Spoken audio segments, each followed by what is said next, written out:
తాకట్లో ఉన్న బంగారాన్ని విడిపించి ఆ రోజున మార్కెట్ ధర కట్టి మిగిలిన డబ్బును మీకు అందిస్తుంది Kommuri gold. Hi, welcome to iDream. Peddi గత కొన్ని రోజులుగా ఈ సినిమా పైన విపరీతమైన బజ్ క్రియేట్ అయింది. సో ఎట్టకేలకు మూవీ ప్రేక్షకుల ముందుకు వచ్చింది. అయితే సినిమా చూసిన ఆడియన్స్ చాలా మంది కూడా ఎమోషనల్గా కనెక్ట్ అవుతున్నారు. కొంతమంది రామ్ చరణ్ కష్టం గురించి ఎక్కువగా మాట్లాడుతున్నారు, ఇంకొంతమంది బుజ్జి గురించి మాట్లాడుతున్నారు. ఓవరాల్గా అసలు పెద్ది ఎలా ఉంది అండ్ పెద్దిలో ప్లస్ పాయింట్స్ ఏంటి, మైనస్ పాయింట్స్ ఏంటి, ఇలాంటివన్నీ మాట్లాడడానికి మనతో పాటు film critic, senior film critic Srikanth Babu గారు మనతో ఉన్నారు. వారిని అడిగి ఈ పెద్ది సినిమా విశేషాలు తెలుసుకుందాం. హాయ్ సార్, నమస్తే. నమస్తే అండి. సార్, యాక్చువల్గా రామ్ చరణ్ అంటే రామ్ చరణ్ లాంటి ఒక మాస్ హీరో నుంచి సినిమా వస్తున్నప్పుడు ఫ్యాన్స్ భావోద్వేగాలు చాలా హైలో ఉంటాయి. అండ్ ఈ పెద్ది రిలీజ్ అయిన తర్వాత వాళ్ళందరూ కూడా ఒక ఎమోషనల్గా సినిమాని చూస్తున్నారు. చాలా సైలెంట్గా బయటకు వస్తున్నారు. ఆ ఎమోషన్ని క్యారీ చేస్తున్నారు. నిన్న థియేటర్లో మనం అందరం చూసాం అది. సో పర్సనల్గా మీకు ఎలా అనిపించింది పెద్ది? ఒకటండి, ఇది చాలా భారీ వ్యయంతో దీనిపించిన భారీ చిత్రం. సార్. ఇది పాన్ ఇండియా స్థాయిలో తీశారు. మీరు ఆల్రెడీ చూశారు, దాని ప్రమోషన్స్ పరంగా కానివ్వండి, కాస్టింగ్ పరంగా కానివ్వండి, ఎక్కడ కూడా నిర్మాత మాత్రం అప్రిషియేట్ చేయాలి. నిర్మాణ విలువలు మాత్రం ఉన్నత స్థాయిలో ఉన్నాయి. వాళ్ళు సార్. చాలా ఖర్చు పెట్టారు, ఎక్కడ రాజీ పడలా.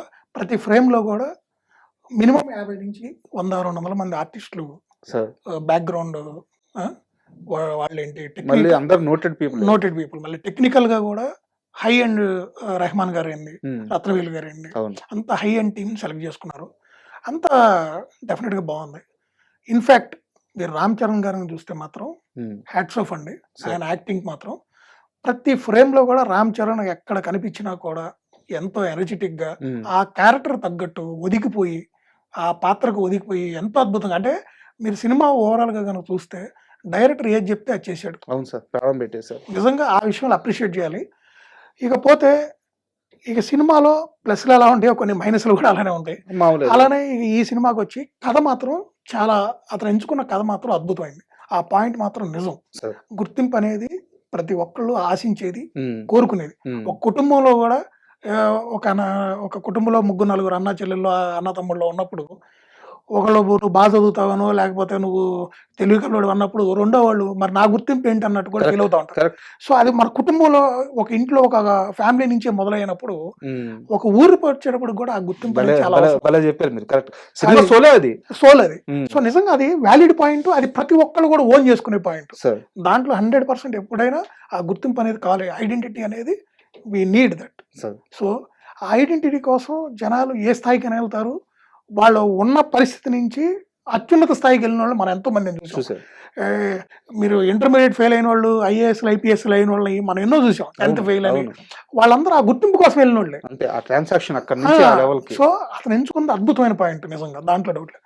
కానీ ఆ కథని నడిపించిన కథనం, స్క్రీన్ ప్లే పరంగా కానివ్వండి, తర్వాత భావోద్వేగాలు, ముఖ్యంగా ఏంటంటే ఇలాంటి కథలకి భావోద్వేగం అనేది హార్ట్ లాంటిది. ఆ హార్ట్ అనేది మిస్ అయింది ఇక్కడ. అదొక్కటే ప్రాబ్లం అండి ఈ సినిమాలో. మిగతాది మీరు ఏ చూసినా నటినట్ల పరంగా కానీ, నటన పరంగా కానీ అన్ని అద్భుతంగా ఉన్నాయి.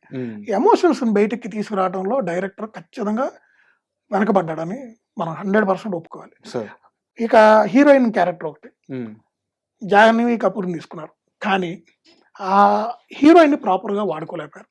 హీరోయిన్కి సంబంధించి ఆ క్యారెక్టరైజేషన్ కానివ్వండి, అసలు వాళ్ళ మధ్య ఆ లవ్ ఎఫెక్షన్ అనేది డెవలప్ అయ్యే విధానం కానివ్వండి, ఆ క్యారెక్టర్ను చివరి వరకు క్యారీ చేసే విధానంలో డైరెక్టర్ కొంత డెఫినెట్గా ఒక అడుగు వెనకబడిపోయాడు అనుకోవచ్చు. ఇన్ఫాక్ట్ హీరోయిన్కి సంబంధించి చాలా సీన్లు కూడా స్క్రీన్ మీద మనకు కనిపించలేదు.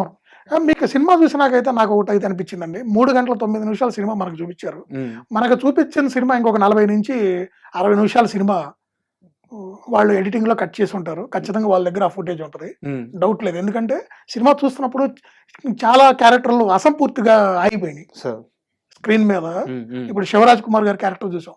హీరో తర్వాత అంత అద్భుతమైన క్యారెక్టర్ ఈ సినిమాలో శివరాజ్ కుమార్ గారికి వచ్చింది. నిజంగా ఆయన కూడా అద్భుతంగా నటించాడు. ఆ పాత్ర కానివ్వండి, ఆ పాత్ర నుంచి వచ్చిన భావోద్వేగాలు కానివ్వండి, హీరోకను ఆయనకి మధ్య జరిగిన ఆ గురు శిష్యుల సంబంధం కానివ్వండి, ఇవన్నీ కూడా సెకండ్ హాఫ్ కూడా ఆ క్యారెక్టర్ ఉన్నంత వరకు అద్భుతంగా వెళ్ళింది. ఆ తర్వాత నుంచి ఇక ఫేసులు మారే కొద్ది సినిమా డౌన్ అవుతూ వచ్చింది. ఓవరాల్గా అయితే మాత్రం సార్, రామ్ చరణ్ గారి మీద డైరెక్టర్ కాన్సన్ట్రేషన్ పెట్టి ఆయన అనుకున్న కథని పూర్తి స్థాయిలో హీరో మీద డిపెండ్ అయ్యి ముందుకెళ్లారు. ఆ పాయింట్లో ఏంటంటే ఈ మిగతా క్యారెక్టర్లను కొంత వాటిని ఓపెనింగ్ చేసిన విధానం కానివ్వండి, క్లోజింగ్ చేసే విధానం కానివ్వండి, ఆ క్యారెక్టర్లను ఎటు నుంచి ఎటు తీసుకెళ్లే కాడ కొంత తడబాటుకు లోనయ్యారు. అవి అసంపూర్తిగా పూర్తి చేశారు. ఇక మిగతా మిగతా ఆస్పెక్ట్లో చూస్తే హీరోయిన్ ఒకటి మాత్రం బాగా మైనస్. ఆ క్యారెక్టర్కి అసలు సరైన జస్టిఫికేషన్ కానివ్వండి, వీళ్ళిద్దరి మధ్య ఆ సంబంధం అది కూడా కరెక్ట్గా లేదండి. సో అది కొంత మాత్రం డిసప్పాయింట్మెంట్. ఇక మిగతా పరంగా చూస్తే మాత్రం కథ మాత్రం డెఫినెట్గా చాలా మంచి కథ ఎంచుకున్నారు, దాంట్లో ఎటువంటి సందేహం లేదు. రామ్ చరణ్ అభిమానులు రామ్ చరణ్ నుంచి ఏం ఆశిస్తారు, ఒక రంగస్థలం సినిమా తర్వాత అంత భారీ స్థాయిలో ఒక క్యారెక్టర్లో అంతర్లీనంగా అతని హావభావాలతో ఎంతవరకు ప్రేక్షకుల్ని అతని అభిమానుల్ని అలరించగలడో అంత స్థాయిలో రామ్ చరణ్ గారు అయితే పర్ఫార్మెన్స్ ఇచ్చారు. దాంట్లో ఎటువంటి డౌట్ లేదు. నేనదే చెప్తున్నాను, కథనం గనక కొంచెం ప్రాపర్గా ఉండి ల్యాగులు లేకుండా, క్యారెక్టర్స్ని అసంపూర్తిగా కాకుండా కరెక్ట్గా ఏ క్యారెక్టర్ని ఎంతవరకు వెళ్ళాలి, ఆ డైలాగ్స్ కానివ్వండి, ఆ క్లోజింగ్ కానివ్వండి, ఆ క్యారెక్టర్స్ని కరెక్ట్గా చేసుకుంటూ అన్ని ఆటలు కాకుండా ఒక ఆట లేదా 2 ఆటలతో గనక స్టిక్ అయ్యి దాన్ని ఎమోషనల్గా కరెక్ట్గా తీసుకెళ్ళి బ్యాలెన్స్ చేసుకుంటే, ఎమోషన్ని ఆటని బ్యాలెన్స్ చేసుకుంటా కనుక తీసుకెళ్ళి ఒక మంచి ముగింపు ఇచ్చినట్టయితే మాత్రం ఇది పెద్ద బ్లాక్ బస్టర్ అయ్యేదండి. ఇవాళ బాగా అంటే ఇది ఫ్లాప్ సినిమా లేకపోతే యావరేజ్ సినిమా అని కూడా నేను చెప్పట్లా, మంచి సినిమా బాగుంది. కాకపోతే ఓ పెద్ద బ్లాక్ బస్టర్ అయ్యే అవకాశాన్ని డైరెక్టర్ కొంత అంటే ఒకటి ఆయనకి ఇది సెకండ్ సినిమా కాబట్టి కొంత తడబాటు అయితే ఉంటుంది. ఒక పెద్ద హీరో, అది పాన్ ఇండియా సెకండ్ సినిమా అనే పాన్ ఇండియా సినిమా అవడం కూడా కొన్నిసార్లు కొంత వాళ్ళ మీద కూడా ప్రెషర్ పడుతుంది. సో ఆ ప్రెషర్ని ఎవరైతే జయిస్తారో వాళ్ళు డెఫినెట్గా రాజమౌళి గారు ఆ స్థాయికి వెళ్తారు. సో ఆ విషయంలో కొంచెం డైరెక్టర్ మాత్రం తడబడ్డాడండి. మీరు ఇందాక రామ్ చరణ్ గారి గురించి చెప్పారు, అంటే ఫ్యాన్స్ హీరోని ఎలా చూడాలనుకుంటున్నారో అలా ఉన్నారని చెప్పేసి. సార్ మీరు చాలా సీనియర్, యాజ్ ఏ ఫిల్మ్ అనలిస్ట్గా క్రిటిక్గా చాలా సీనియర్. కృష్ణ గారి సినిమాల దగ్గర నుంచి మీరు ట్రావెల్ అవుతూ ఇండస్ట్రీతో వస్తున్నారు. అయితే మీలాంటి వ్యక్తి మీరు చెప్పండి, మెగాస్టార్ చిరంజీవి కొడుకు, గ్లోబల్ స్టార్ రామ్ చరణ్, పెద్ద హిట్లు, కోట్ల రూపాయల కలెక్షన్లు, అలాంటి ఒక స్టార్ హీరో ఆ చెరుకమ్ముతూ, ఆ గ్లాసులు కడుగుతూ, ఆ బోన్లో కొనుక్కుంటూ ఆ షాట్లు చూసినప్పుడు ఒక స్టార్ హీరో ఇలాంటి కథను ఒప్పుకోవడం మీకు ఎట్లా అనిపిస్తుంది? అంత రా కథని ఆ హీరో చేయటమే చాలా గొప్ప అండి. నేను అదే అంటుంది, అది డైరెక్టర్కి దొరికిన ఒక వరం లాంటిది. ఇలాంటి హీరో డేట్లు ఇవ్వటం, ఆ హీరో నీకు నచ్చినట్టు నువ్వు చెప్పింది చేయటం, నువ్వు ఏది చెప్తే అది డౌన్ టు ఎర్త్. ఒక వర్డ్లో చెప్పాలంటే Ram Charan is a down to earth person. నిజంగా ఆ హీరో కాబట్టి ఈ సినిమా చేశాడేమో అనిపించే విధంగా ఉంది ఆయన పర్ఫార్మెన్స్ మాత్రం. ప్రతి విషయంలో ఒక చెరుకు జ్యూస్ తీయటం కానీ, ఇలానే ఆ గ్లాసులు కడగటం అని గారు, మీరు ఒక సీన్ ఉంటుంది అక్కడ వర్షం పడుతుంటే దాంట్లోనే అక్కడ పడుకొని ఆ చలిలో వణుకుతూ, నిజంగా ఆ సీన్స్ అన్ని హార్ట్ టచింగ్ సీన్స్. ఇంకా బాగా వాటిని రిప్రజెంట్ చేయగలగాలి. డైరెక్టర్ ఆ విషయంలో కొంత తడబాటుకులాడాడు. కానీ నిజంగా అసలు స్టార్టింగ్ నుంచి కూడా కొండ కింద నా కొడకల్లారా అని కొన్ని డైలాగ్స్ నిజంగా హీరోని ఎన్నోసార్లు, అంటే క్యారెక్టర్లు రకరకాల క్యారెక్టర్లు వచ్చి ఎన్నోసార్లు ఆ డైలాగులు పలుకుతూ ఉంటారు. మరి అలాంటివన్నీ ఒక పెద్ద స్టార్ హీరో ఆ డైలాగ్స్ అన్నింటినీ యాక్సెప్ట్ చేస్తూ ఆ కథలో అంతర్లీనంగా ఆయన ట్రావెల్ చేస్తూ చాలా అంటే ఈ సినిమాకి కేవలం డైలాగ్స్ అని కాదండి, బాడీ పరంగా ఆ క్యారెక్టర్స్ తగ్గట్టు ట్యూన్ అవటం మనం చూసాం. ఆ ఫ్రేమ్స్ లో ఎలాంటి లొకేషన్స్ లో వీళ్ళు షూటింగ్ చేశారు, ఎలా చేశారు, ఏంటి. నేను అందుకే అంటున్నా, అందుకే దీంట్లో ఉన్న ఆ చిన్న చిన్న తప్పులు కొన్ని ఉన్నాయి, ఏవైతే ఉన్నాయో అవి కాదు మనకి ఇంపార్టెంట్. ఇక్కడ ఏదైతే ఈ పాజిటివ్నెస్, హీరో ఏదైతే తన భుజాల మీద వేసుకుని సినిమా కోసం ఆయన పడిన కష్టం ఏదైతే ఉందో, ఆన్ స్క్రీన్ అది ఎంత అద్భుతంగా వచ్చిందో, వాటి కోసం ఖచ్చితంగా రామ్ చరణ్ ఫ్యాన్స్ ఏంది అందరూ ఖచ్చితంగా ఒకసారి థియేటర్కి వెళ్ళి చూడాల్సిన సినిమా, దాంట్లో ఎటువంటి సందేహం లేదు. రెండోది ఏంటంటే సీజీ వర్క్ ఒకటి మాత్రం కొంత మైనస్ ఉంది ఈ సినిమాకి, అవి సరిగ్గా రాలేదు. ఇక ఏఆర్ రెహమాన్ గారి సంగీతం ఈ సినిమాకి 100% మంచిగా బాగా వచ్చింది. 2 పాటలు చాలా అద్భుతంగా వచ్చినాయి. మనం ఫస్ట్ అనుకున్నాం, పిక్చరైజేషన్ కూడా చాలా బాగుంది. బ్యాక్గ్రౌండ్ స్కోర్ కూడా చాలా రోజుల తర్వాత, నాకైతే నిన్న ఈ సినిమా చూసిన తర్వాత, ఈ మధ్య చూసిన లాస్ట్లో చూసిన ఒక 20 సినిమాలకి ఈ సినిమాకి నాకు బ్యాక్గ్రౌండ్ స్కోర్ అయితే ఎంతో చక్కగా ఆహ్లాదకరంగా ప్లెజెంట్గా ఉంది. అవును, కరెక్ట్. నాకు చాలా అంటే 3 గంటల 9 నిమిషాలు నేను కూర్చోగలిగాను అంటే కేవలం ఆ బ్యాక్గ్రౌండ్ స్కోరు అంత చక్కగా ఉండటం వల్ల, ప్లస్ రామ్ చరణ్ గారు ఆయన ప్రతి ఫ్రేమ్ లో కనిపించినప్పుడు అతని నటన కానీ, ఆ సంభాషణలు కానివ్వండి. బుచ్చిబాబు గారు ఒక విషయంలో ఆయన మన 100% డైరెక్టర్ని మనం అప్రిషియేట్ చేయాలి. కథ విషయంలో కానీ ఆయన ఎంచుకున్న కథ సూపర్ పాయింట్ అండి. అది నిజంగా అసలు పాన్ ఇండియా స్థాయిలో కూడా అది మంచి పాయింట్. దాన్ని కరెక్ట్గా ఆయన చేసుకోవడంలో కొంత వెనకబడ్డాడు. బట్ ప్లస్ డైలాగ్స్ కూడా చాలా అద్భుతంగా రాసుకున్నాడు.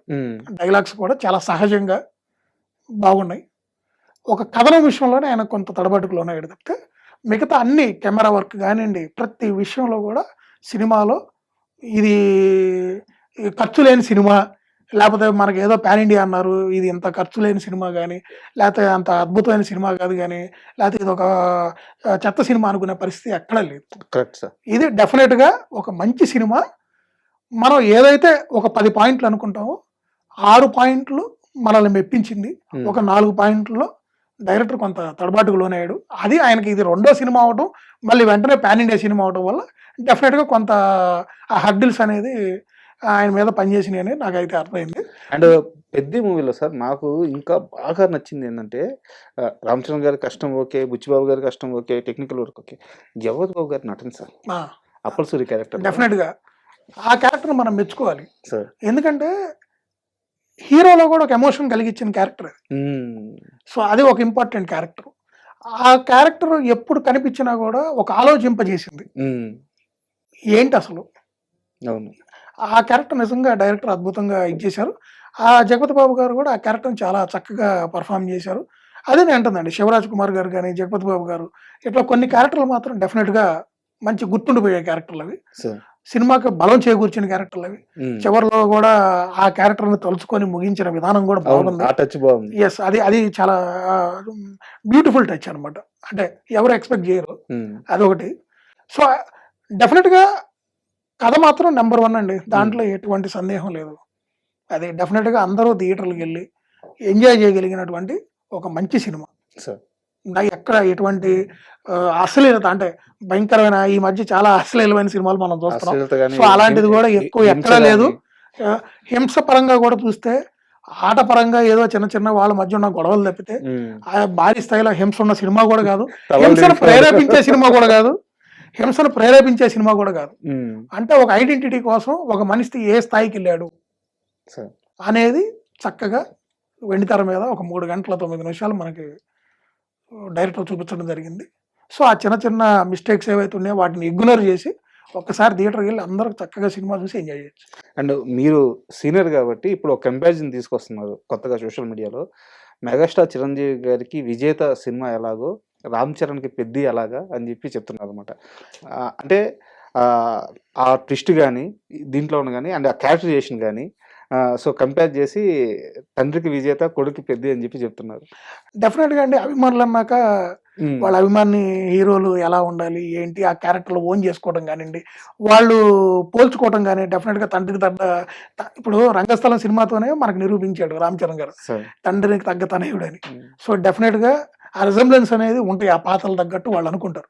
కానీ ఒకటండి, ఊరకైతే గ్లోబల్ స్టార్ కాలేదు ఆయన, ఆయనలో చాలా పెద్ద నటుడు ఉన్నాడు. మళ్ళీ ఇంకోసారి ప్రూవ్ చేశాడు. సినిమా ఫలితాలు అంటే దాని కలెక్షన్స్ పరంగా అది ఏంటి, వాట్ ఈస్ వాట్ అనేది మనం ఇప్పటికే మాట్లాడుకోలేము.